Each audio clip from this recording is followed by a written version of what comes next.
அஸ்ஸலாமு அலைக்கும் வரஹ்மத்துல்லாஹி வபரகாத்துஹு. அன்புக்குரிய சகோதர சகோதரிகளே, அல்லாஹுவின் கோபத்தை அணைக்கக்கூடிய ஏதாவது வார்த்தைகள் இருக்கிறதா? அல்லாஹ் நம்மீது அருளை கொட்டுவதற்குரிய வார்த்தைகள் ஏதாவது இருக்கிறதா?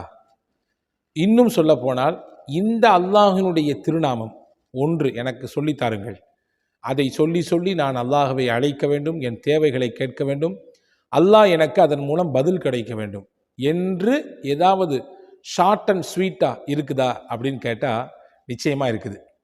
அந்த வார்த்தைகளைத்தான் இன்று இந்த காணொளியில் படிக்கப் போகிறோம். தொடர்ந்து இறுதி வரை பாருங்கள். மிகப்பெரிய நமக்கு தன்னம்பிக்கையையும் அல்லாஹுவின் மீது இருக்கக்கூடிய அந்த அன்பையும் பாசத்தையும் நமக்கு கூட்டித்தரக்கூடிய வார்த்தைகளை நாம் தெரிந்து கொள்ளப் போகிறோம். வாருங்கள், காணொளிக்குள்ளே போகலாம்.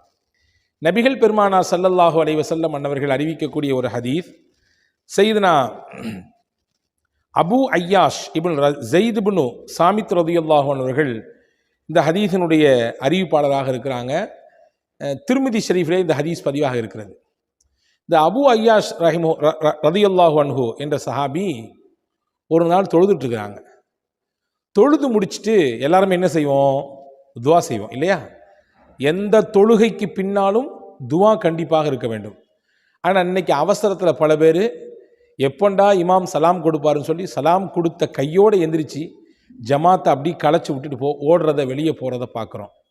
ஆனால் தொழுகைக்கு பிறகு அந்த தொழுகையின் அங்கீகாரமே துவாவில் இருக்கிறது. எனவே எந்த தொழுகை தொழுதாலும், அது சுன்னத்தாகட்டும், ஃபரலாகட்டும், இல்லை முஸ்தஹப்புகளாகட்டும், வாஜிபுகளாகட்டும், நஃபீலாகட்டும், எந்த தொழுகை தொழுதாலும் கடைசியில் ஒரு ஒரு ஒரு 30 செகண்டாவது அல்லாட்ட கையேந்தி துவா செய்யணும். நீங்கள் எதை கேட்குறீங்களோ இல்லையோ, யாரெல்லாம் நான் அந்த தொழுது இருக்கேன், இந்த தொழுகை கபூல் செய்யணும் கேட்கணும். குறைந்தபட்சம் இந்த இது மாதிரி உண்டான தொழுகையின் மீது எனக்கு நிம்மதியையும் ஈடுபாட்டையும் அதிகரித்து கொடுன்னு கேட்கணும் இல்லையா? இப்போ இந்த சஹாபி அபு ஐயாஷ் ரலியல்லாஹு அன்ஹு அவர்கள் தொழுது முடிச்சுட்டு துவா செய்கிறாங்க.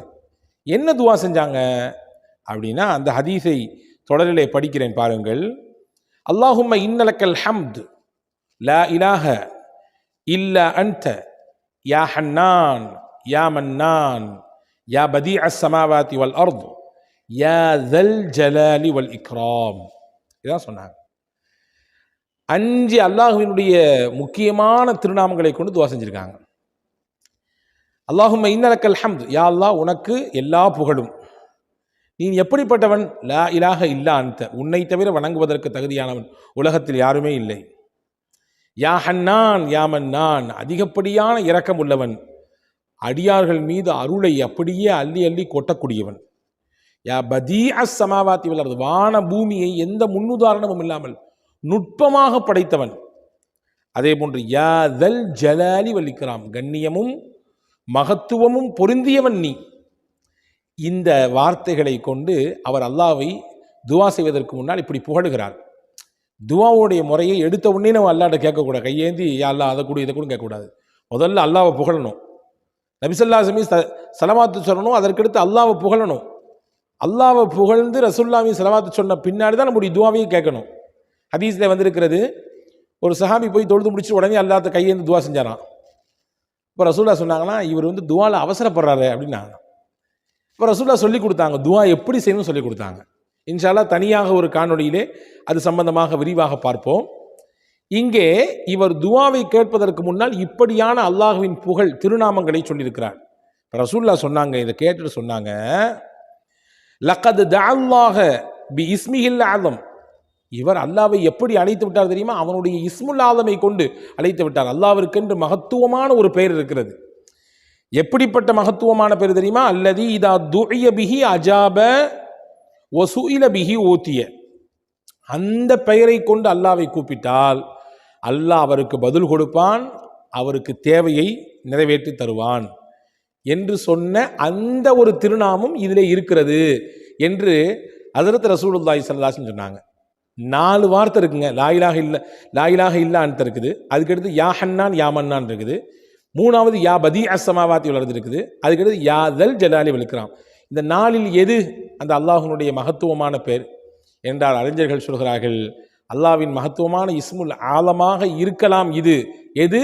யா ஹன்னானு யா மன்னான் யா ஹன்னானு யா மன்னான் அதிகப்படியான இரக்கம் உள்ளவனே, அதிகப்படியான அருளை கொண்டவனே, அதிகப்படியான அடியார்கள் மீது அருளை பொழியக்கூடியவனே என்ற அர்த்தம் கொண்ட யா ஹன்னானு யா மன்னான், யா ஹன்னானு யா மன்னான், இது அல்லாஹுடைய இஸ்முல் ஆதம் சொல்றாங்க.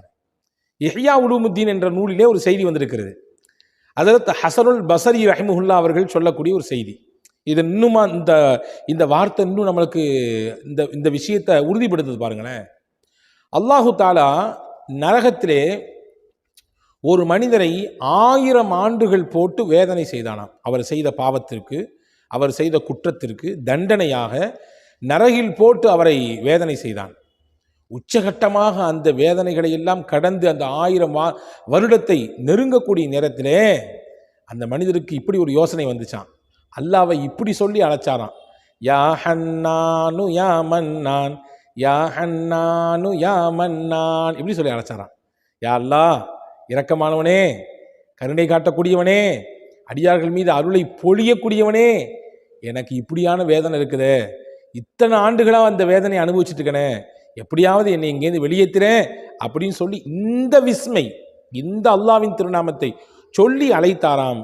அல்லாஹு தாலா அந்த இஸ்முக்களுடைய பரக்கத்தை கொண்டு, யா ஹன்னானு யா மன்னான், இந்த வார்த்தையினுடைய பரக்கத்தை கொண்டு அல்லாஹு தாலா அந்த மனிதரை அந்த நரக வேதனையிலிருந்து பாதுகாத்தான், வெளியேற்றினான், அவருக்கு நரகத்தை விட்டு மொத்தமாக விடுதலை கொடுத்தான் என்ற செய்தியை ஹஸனுல் பஸரி ரஹிமஹுல்லா என்கின்ற அந்த மகத்தான இமாம் அவர்கள் சொல்கிறார்கள். இதை ஹஜ்ரத் இமாம் கஸாலி ரஹிமஹுல்லா தன்னுடைய இஹ்யாவிலே பதிவு செஞ்சுருக்காங்க.